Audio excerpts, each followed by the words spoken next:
우리가 창세기의 말씀을 봅니다. 창세기의 말씀은 참 중요한 말씀입니다.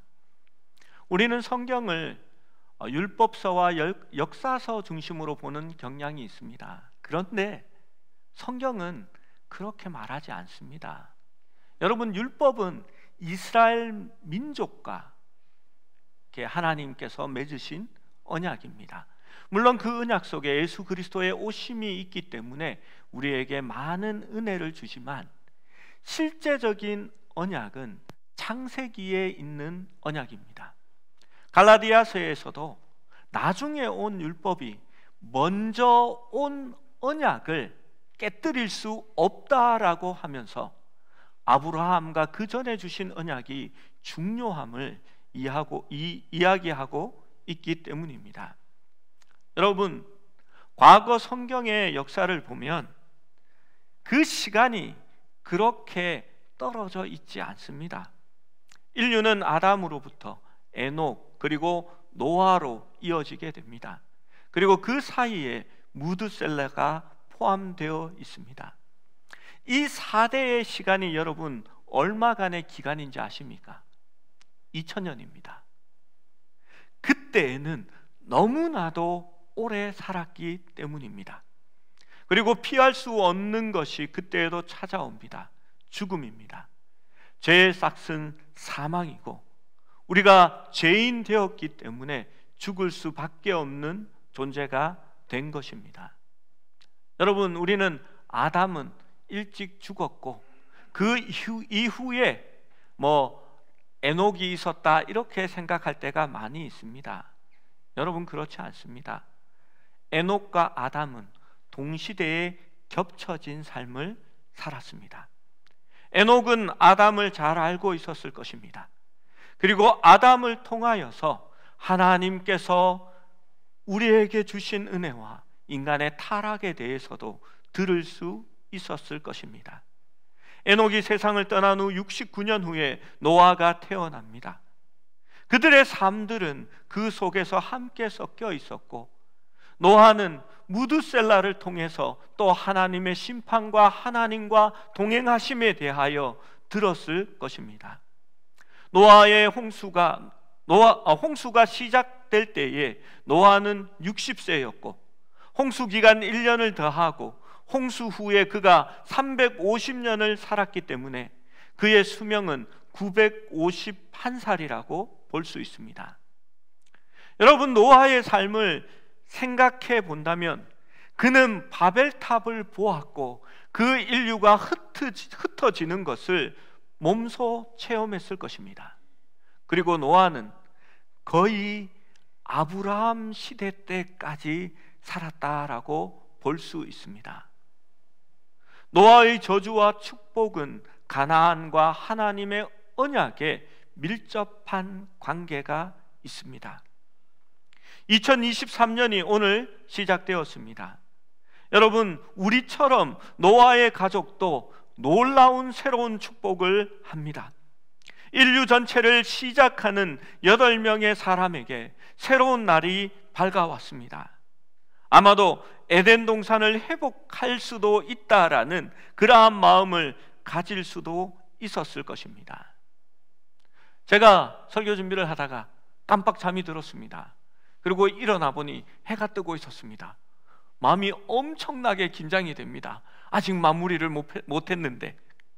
근데 창밖에 보니 검다산 위로 해가 떠오르는데 잠시 해를 봐야 되겠다라는 생각이 들었습니다. 왜냐하면 새해의 첫 해이기 때문입니다. 그래서 일출을 바라보았는데 아니, 어느 날이나 똑같습니다. 새해라서 무언가 맑고 큰 의미가 있으리라 생각했는데 이미 검단산 아래는 찌뿌둥하게 검은 공해가 끼어 있었고 새해라고 해서 특별한 것이 없구나라는 생각이 들었습니다.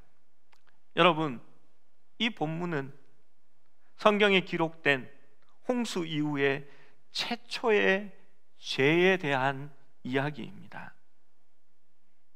노아는 술에 취해 천막 안에서 벌거벗고 누웠습니다.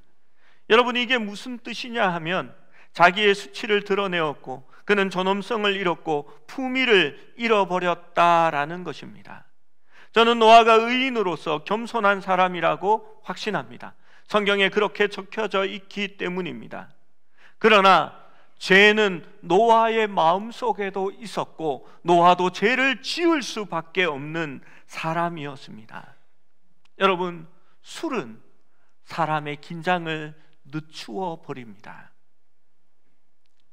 딸이 저에게 와서 물었습니다. 아빠는 왜 술을 안 마셔? 아빠는 목사잖아. 왜? 친구 아빠는 술을 먹으면 용돈을 막 주는데 아빠는 그런 게 없다라고 이야기합니다.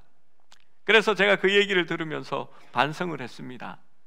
그래서 큐티의 적용을 이렇게 이 말씀을 가지고 아이의 이야기를 들으면서 정했습니다. 술 먹은 친구 아빠보다 술 안 먹는 목사 아빠가 더 나아야 하지 않을까. 그래서 용돈을 좀 필요할 때마다 주기로 마음을 먹었습니다. 아이가 종업식을 한다고 했습니다. 그래서 오늘은 친구들이랑 떡볶이를 먹으러 갈 거라고 얘기를 했습니다. 그래서 제가 떡볶이 먹으라고 용돈을 꺼내서 하나 지워줬습니다. 오늘 성구 영신 예배를 마치고 아이가 가는데 아빠, 우리 아이스크림 사 먹자라고 얘기합니다. 그래서 저희 집 가까운 아이슈크림 가게에 아이를 보내서 돈대로 사오라고 그렇게 시켰습니다. 아이가 좋아합니다. 여러분, 술은 때로는 죄를 범하게 하는 그러한 일을 하게 됩니다. 죄는 홍수를 뛰어넘어 새 세계에도 들어왔고 노아의 가족 안에도 죄가 있었습니다. 아담은 죄를 지었을 때에 벌거벗음의 부끄러움을 알았습니다. 그래서 아담과 하와는 자신이 벌거벗음을 알고 급히 잎사귀를 엮어 몸을 가렸습니다. 그러나 술에 취한 노아는 그 부끄러움마저도 잃어버렸습니다. 그는 불순하게 행동했고 자기의 허물을 드러내었습니다. 무엇이 죄인가를 따지기 전에 노아는 하나님을 영화롭게도 하지 않았고 하나님 앞에 영광을 돌리지도 않았습니다. 그것이 죄의 속성이 되는 것입니다. 함은 아버지의 벌거벗은 모습을 보았습니다. 이 보았다라는 단어는 의도를 가지고 의지로 보았다라는 의미로 볼 수 있습니다. 그는 아버지의 수치심을 의도를 가지고 의지를 가지고 보았던 것입니다. 존경하고 경외하고 영예를 돌려야 할 한 대상의 허물이 드러날 때에 함은 일종의 환희와 만족감을 느낀 것입니다. 그리고 그는 밖으로 나가 자기의 두 형제들에게 말했습니다.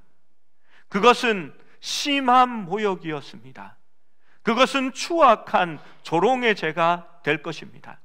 그는 아버지를 보호하고 아버지의 허물을 덮어줄 수 있어야 했지만 그는 오히려 다른 형제에게 자신의 그 조롱에 가담하기를 바랬던 것입니다. 이것은 경멸의 태도입니다. 비통함이나 적대감이 그것을 통해서 드러납니다. 여러분, 사랑은 악한 것을 생각하지 않습니다. 사랑은 무례히 행하지 않습니다. 사랑은 바라고 참아냅니다. 사랑은 모든 것을 감싸주고 덮어줄 수 있는 것이 사랑입니다. 함은 그렇게 하지 않았습니다. 목사로서 교회에 참 염려하고 주의하는 것이 있습니다. 새가족이 오거나 또는 다른 모임을 통해서 처음 온 성도들이 교회에서 누군가를 사귀게 됩니다. 그러면 목사로서 원하는 것은 그 새로운 사람과 사귄 사람이 다른 사람에게도 새가족을 소개해주고 교회를 안내해주고 친하게 될 수 있도록 두루 관계를 넓혀주는 것을 목사는 원합니다. 그것이 바른 일입니다. 그렇게 함으로써 교회의 공동체의 일부가 되게 하고 한 몸을 이루기 때문입니다. 그런데 새 사람이 오면 자기 사람으로 만들어 버립니다. 자기하고만 친하고 다른 사람과 교제하는 일에 방해를 합니다. 더 나아가서는 저 사람은 뭐가 나쁘고, 저 사람은 무슨 문제가 있고, 저 사람은 옛날에 어떤 사고를 치고, 뭐 이러한 이야기들을 늘어놓기 시작합니다.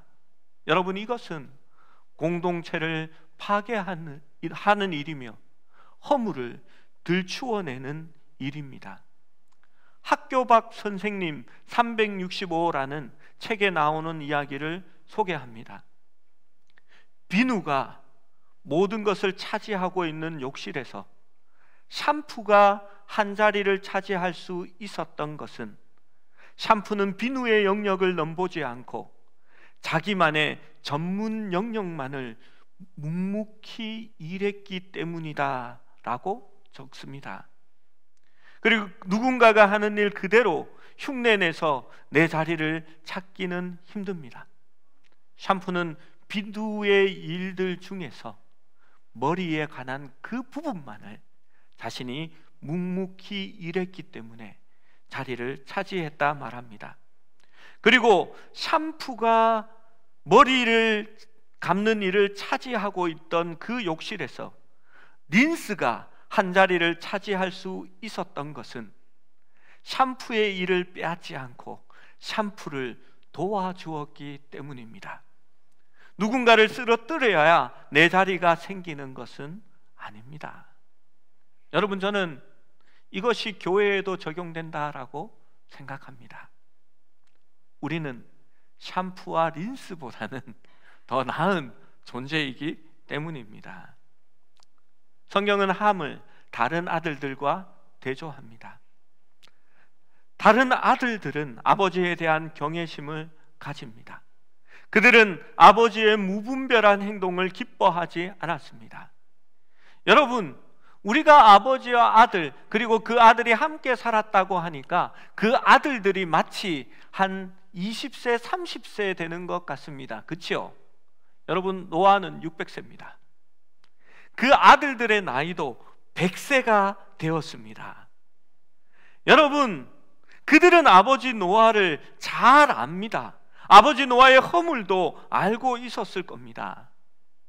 여러분, 두 세대가, 세 세대가 한 가정에 사는 것이 많이 어렵습니다. 그렇게 좋아하던 부모님도 나이가 들고 또 고집이 세워지시고 또 아들도 이제 자기의 주장이 세워지면 집안에서 다툼이 일어나기 시작합니다. 아, 우리 아버지 정말 이놈이 머리 굵었다고 말을 듣지를 않아. 그게 대부분의 가정들입니다. 여러분, 그런데 노아의 가정을 생각해 보십시오. 노아는 600세가 넘었습니다.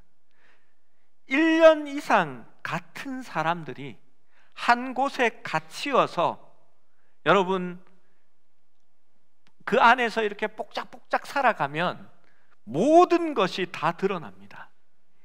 예전 600년 동안 노아에게 몰랐던 것이 그 1년 동안에 아들들에게 다 보여지게 되었을 것입니다. 그런데도 노아의 나머지 두 아들 셈과 야벳은 불순한 생각이 마음에 들어올 그것을 원하지 않았습니다. 그래서 그들은 옷을 어깨에 걸치고 뒷걸음쳐서 아버지의 허물을 덮어주었습니다. 노아는 이 모든 것을 알게 됩니다. 어떻게 알았을까요? 성경은 그것을 말하지 않습니다. 그러나 모든 일은 그렇게 알려집니다. 이 사건으로 노아는 아들들의 마음을 알게 됩니다. 그리고 아들들에게 25절에서 27절에 축복과 저주를 하게 됩니다. 우리 25절에서 27절까지의 말씀을 함께 읽어보겠습니다. 성경을 펴서 함께 보기를 원합니다. 시작. 이에 이르되 가나안은 저주를 받아 그 형제의 종들의 종이 되기를 원하노라 하고, 또 이르되 셈의 하나님 여호와를 찬송하리로다. 가나안은 셈의 종이 되고 하나님이 야벳을 창대하게 하사 셈의 장막에 거하게 하시고 가나안은 그의 종이 되게 하시기를 원하노라 하였더라. 아멘. 이 말씀이 구속사의 의미가 있고 또 하나님의 언약이 된다라는 것을 여러분 아십니까? 근데 이 말씀에 조금 이상한 부분이 있습니다. 노아가 저주하는 대상이 문제를 일으킨 함이 아니라 함의 막내 아들인 가나안이라는 데 있습니다. 함에게는 4명의 아들이 있었습니다. 그 아들들은 10장 6절에 의하면 구스, 미스라임, 붓, 가나안이라는 아들이입니다. 그런데 함이 범죄하였는데 왜 막내 아들이었던 가나안이 이러한 저주를 받게 되는 것일까요? 여러분 이상하지 않습니까? 왜 함이 아니라 가나안입니까? 여러분 여기에 대하여 신학자들은 이렇게 말합니다. 함은 하나님 안에 있었기 때문이다 라고 말합니다.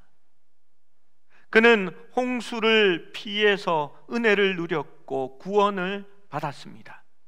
그것은 그가 실제로 의로웠기 때문이 아니라 하나님께서 그 언약을 믿고 자신의 방주 안에 들어올 수 있었던 그의 모습을 보시고 그 순종을 보시고 의롭다라고 칭해 주신 것입니다. 여러분, 그래서 그리스도 안에 있는 자들에게는 정죄함이 없습니다. 의인이 아니라 그가 그리스도 안에 피해 있기 때문에 그리스도께서 대신 정죄함을 지시기 때문입니다. 그렇다면 이제 함의 4아들이 있습니다. 그 4아들 중에서 왜 가나안에게 그 저주가 갔을까? 이것도 똑같이 볼 수 있다라고 말합니다. 나머지 3아들은 하나님 안에서 거했고 또 하나님을 믿고 따르고 있었기 때문일 것입니다. 가나안은 죄악된 사람이었습니다. 그는 유일하게 하나님을 거부하는 사람이었습니다. 그리고 함의 가족을 거쳐서 첫 번째 불신자에게 그 하나님의 저주의 무게가 실려지게 된 것입니다. 가나안이 저주를 받을 것이라 라고 이해할 수 있는 유일한 방법은 가나안의 불신앙과 가나안의 후손들의 죄악된 모습에 대한 예언이라고 볼 수가 있습니다. 그들은 결국 악한 가나안의 족속이 되었고 하나님의 신성하고 거룩한 것을 모독하고 우상을 섬기는 민족이 되었습니다. 그리고 그 죄는 소돔과 고모라에 이어서 계속해서 가나안에 살았던 민족에게로 이어지고 있었던 것입니다. 사랑하는 여러분, 여기에서 성경은 우리에게 무엇이 축복이고 무엇이 저주인지를 보여줍니다. 여러분, 그리스도의 집 하나님의 장막 안에 거하는 것이 복을 누리는 것입니다. 어떠한 저주도 어떠한 일들도 하나님의 보호를 부술 수는 없기 때문입니다. 그래서 우리는 푯대를 올해도 그리스도에게 두고 그의 형상을 닮아가는 것에 맞추려고 합니다. 그것이 가장 큰 축복이기 때문입니다. 여러분, 복과 저주는 우리에게 달려 있는 것이 아닙니다. 그것은 하나님의 주권 아래 있고 하나님의 은혜에 달려 있기 때문입니다. 이제 또 하나의 이유를 살펴보기를 원합니다. 이 저주의 이유가 무엇일까요? 저는 어릴 때에 이러한 말씀을 듣고 자랐습니다. 함이 저주의 저주를 받아 형제들의 종이 된다라고 했다. 그래서 함이 바로 흑인의 조상이다, 이런 이야기를 들었습니다. 그래서 가나안의 후손들이 흑인이 되어서 이렇게 노예살이를 하고 종이 되었다, 그것이 하나님의 약속이었다라는 이야기를 들었습니다. 여러분, 그런데 옳지 않습니다. 성경을 곡해한 겁니다. 이 이야기는 어디에서 나왔냐 하면 미국 남부의 세대주의자들이 인종차별을 하면서 노예제도를 정당화하기 위해서 하나님의 말씀을 왜곡하여 자신의 유익을 위해서 사용했기 때문입니다. 창세기의 기자는 모세입니다.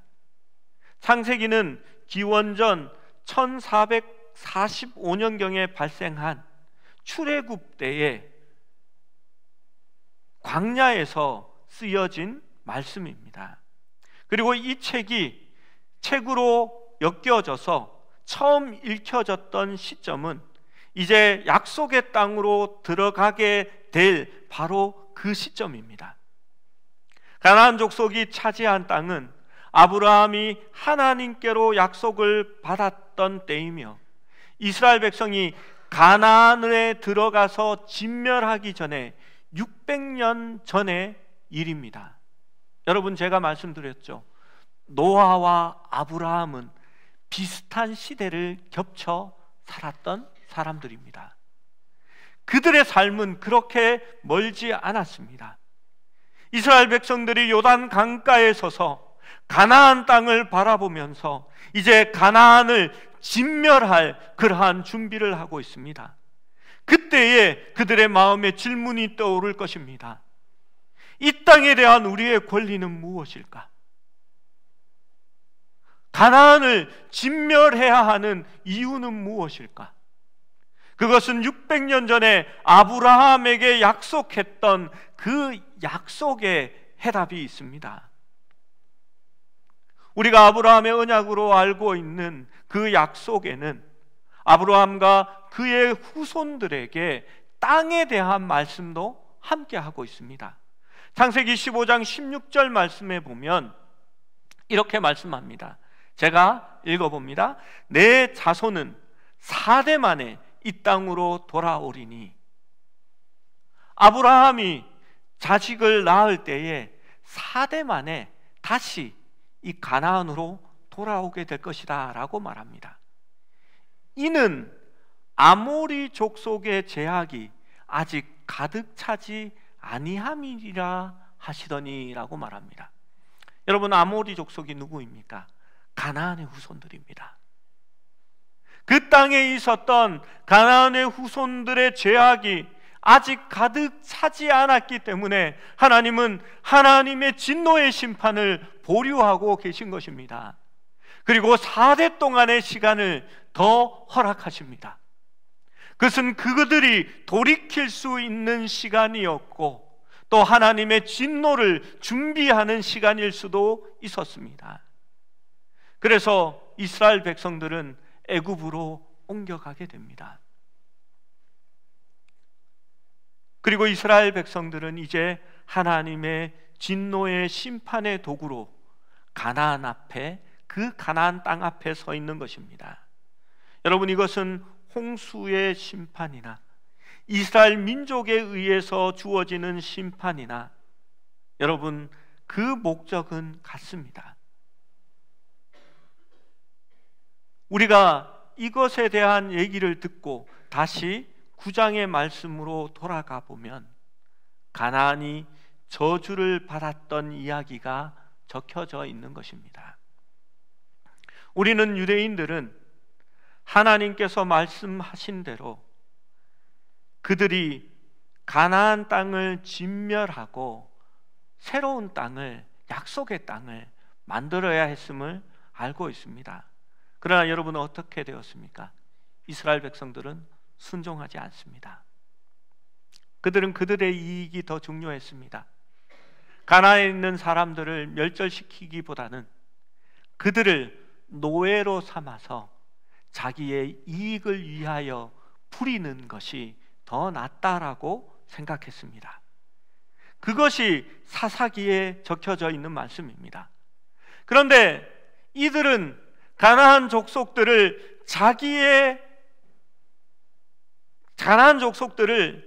변화시킨 것이 아니라 오히려 가나안 족속의 죄악을 받아들여 스스로 그들의 죄를 짊어지게 됩니다.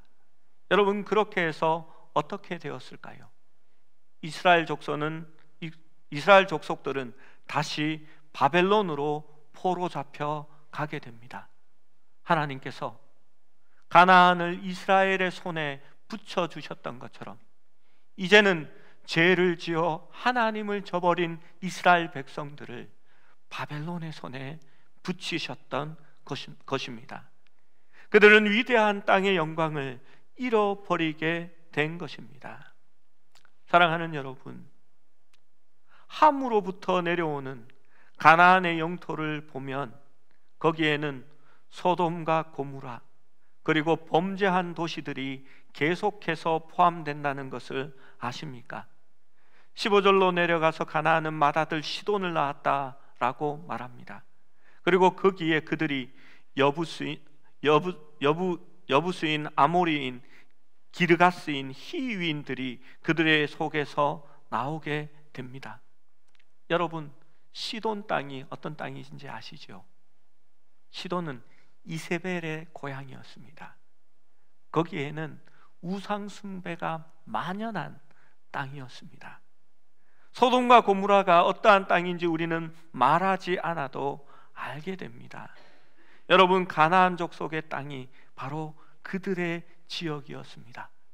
그들은 셈의 족속인 이스라엘 백성에 의하여 진멸당하고 노예가 되게 됩니다. 우리가 셈족이라고 알고 있는 그 셈의 가계는 아브라함의 가계로 이어집니다. 그리고 아브라함을 통해서 약속의 후손인 예수 그리스도에게까지 이어지게 됩니다. 그래서 오늘 축복의 말씀 가운데는 셈이 아니라 셈의 하나님께 영광과 찬양을 돌립니다. 왜 그렇게 했을까요? 셈의 자손을 통하여 예수 그리스도 우리 하나님께서 탄생하기 때문입니다. 그래서 셈의 자손이 영광을 받고 축복을 누리는 게 아니라 셈의 하나님을 찬양하고 높이고 있는 것이 바로 오늘의 말씀입니다. 여기에서 조금 더 나아가 보면요, 이제 27절의 말씀을 살펴보기를 원합니다. 여러분, 27절의 말씀을 함께 읽어봅니다. 시작. 하나님이 야벳을 창대하게 하사 셈의 장막에 거하게 하시고 가나안은 그의 종이 되게 하시기를 원하노라 하였더라. 여러분, 우리와 가장 밀접한 아들은 야벳입니다. 옳은 일을 한 야벳에게도 하나님이 축복을 하시고 하나님께서 그를 크게 하신다라고 말합니다. 여러분, 야벳의 후손은 북쪽, 서쪽, 동쪽으로 뻗어져 나갑니다. 그 야벳의 후손은 인도와 유럽, 아시아의 민족들이 되게 됩니다. 그리고 그들은 확장되어서 비록 이방인이었지만 하나님의 약속의 계보 아래 있는 예수 그리스도를 통하여 셈의 장막 안으로 거하게 되고 그리스도 안에 살게 되는 축복을 누리게 되는 것입니다. 그리고 가나안은 야벳에게도 그러한 종으로 살아가게 될 것이라고 이야기를 하는 것입니다. 여러분, 그렇습니다. 노아의 축복과 저주 가운데는 구속사의 의미가 있습니다. 그 축복을 통하여 예수 그리스도의 오심에 대하여 이해하고 가나안이 지었던 죄에 대하여 구속사 속에서 하나님의 진노하심이 있을 것이라는 것을 말하고 있는 것입니다. 야벳도 축복을 받습니다. 야벳은 셈의 장막 안에 거한다라고 말합니다. 비록 예수 그리스도가 셈의 족보를 통하여 오지만 그 그리스도의 은혜로 말미암아 우리는 하나님의 자녀로 셈의 장막 안에 살게 된다라는 것을 이야기하고 있는 것입니다. 새해 첫날입니다. 시편 52편 8절에는 이렇게 말합니다. 오직 나는 하나님의 집에 있는 푸른 감람나무 같음이며 하나님의 인자하심을 영영히 의지하리로다. 저는 이 말씀을 참 좋아합니다. 그래서 교회 이름을 푸른 감람교회라고 할까 늘 생각했습니다. 근데 우리 교역자들이 목사님 발음이 너무 어려워요 라고 얘기했습니다. 그래서 제가 그린 올리브 처치 국제적이지 않아 했더니 목사님 하면서 대답을 안 합니다. 그래서 이건 아니구나 라고 생각합니다. 여러분, 그렇지만 우리는 하나님의 집에 있는 푸른 감람나무 같은 존재가 되기를 원합니다. 하나님 그것을 우리에게 축복하셨습니다. 하나님의 집에 심기운 나무는 시절을 쫓아 물기를 빨아들이고 잎사귀를 내고 꽃이 피고 열매 맺는 나무가 될 것입니다. 그리고 하나님 집에 있는 사람은 여호와의 인자하심을 영영히 함께 누리는 하나님의 백성이 되는 것입니다. 그 축복을 누리며 올 한 해도 살아갈 수 있는 우리 모두가 되시기를 주님의 이름으로 축원합니다.